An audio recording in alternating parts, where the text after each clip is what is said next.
Hi, Deacon Tim here.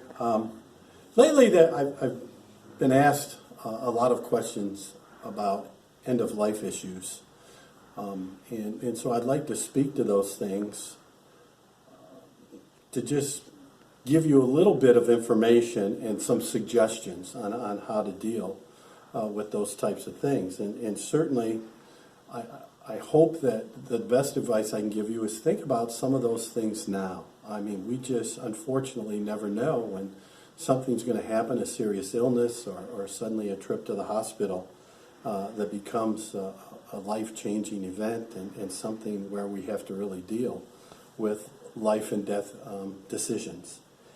And certainly the church has teachings on those things. I think sometimes they're a bit misunderstood in different ways by not only ourselves, but also the people in the medical profession. Don't take for granted or don't just decide that, yes, all the doctors know what's best as far as what your wishes are, as far as end-of-life decisions, and because they don't know our faith. And even sometimes when you are in a Catholic hospital, the doctors are not all practicing Catholics or physicians who know what the church teaches. So make sure that you make some decisions before that and let others know, including family members, what those decisions are. Because certainly when those times come, there can be a lot of stress and in those circumstances and just a lot of craziness going on. And sometimes those decisions have to be made very quickly. The first thing, and I don't want to go on too long with this. I mean, I could give an hour presentation, but I don't want to do that this morning. But the first thing I think we need to understand is the difference between optional treatments and necessary or obligatory things and how the church looks at that. I think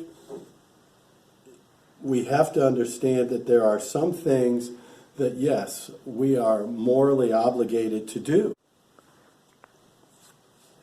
So I think the first thing we have to look at is whether treatment is ordinary treatment or whether it's extraordinary treatment.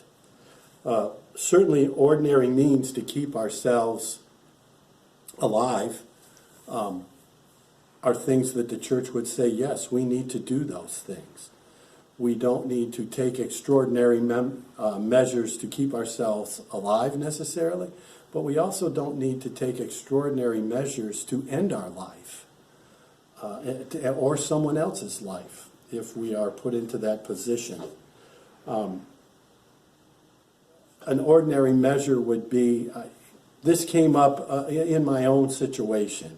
I was, my mother's heartbeat was out of, just going crazy. It was going so fast, they were afraid her heart might explode.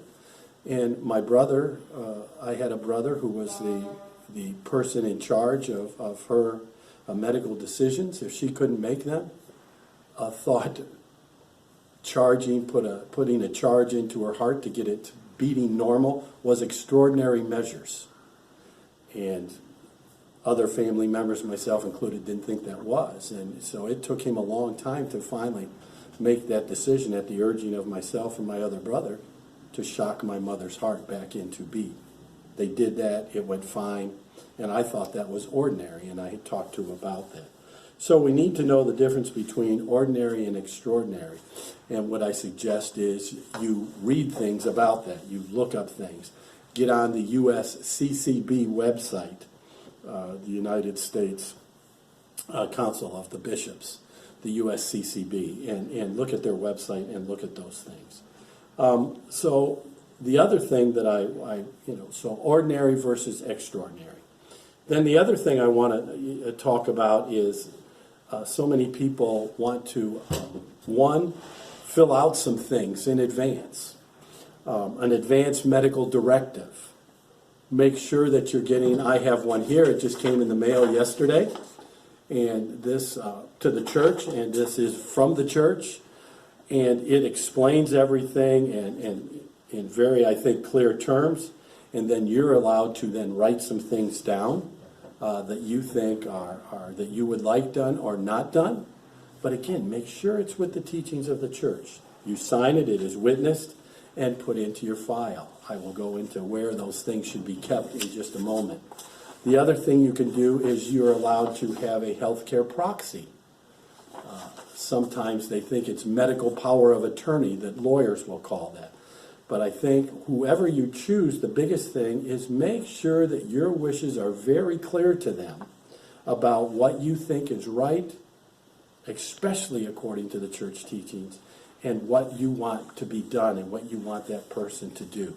Choose someone who you know will do those things the way you want them to be done. And then finally, as I said, where to put these things. Some people think, well, yeah, I just got to go to the lawyer's office and I give these things to the lawyers and everything's fine.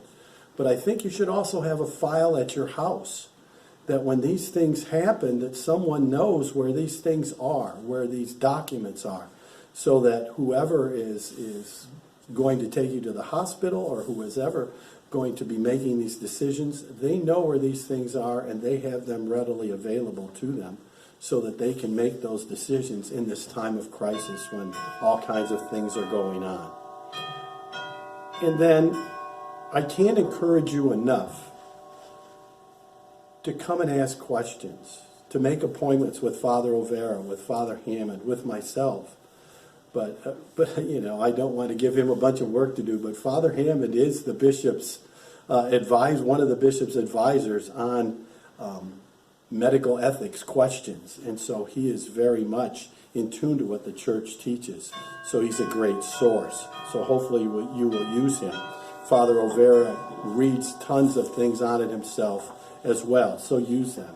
And then finally, I'm hoping that when all of this craziness ends with COVID, and we can meet in person again, that we will be able to set up a meeting like we had about 5 or 6 years ago with Father Hammond and myself to discuss these types of things. And then lastly, just a reminder, I do all the funeral planning for your funeral mass. I encourage people to plan those masses before you are near death. We have a packet that I can give you that you can take your time, go over readings, go over music and all those types of things, and we can meet. If you do fill out the form, or you have filled out a form, I can't encourage you enough to bring it in so I can make a copy of it and keep it in my files as well as you keeping it in yours. So we will have those things, and your family members, surviving family members, don't have to worry about that upon any of our deaths. God bless, and I can't encourage you enough. Please talk to people about, if you have questions, come and talk to Father Hammond, come and talk to Father O'Vera, myself, or get on a good website like the USCCB website and look those things up. Thank you, and God bless.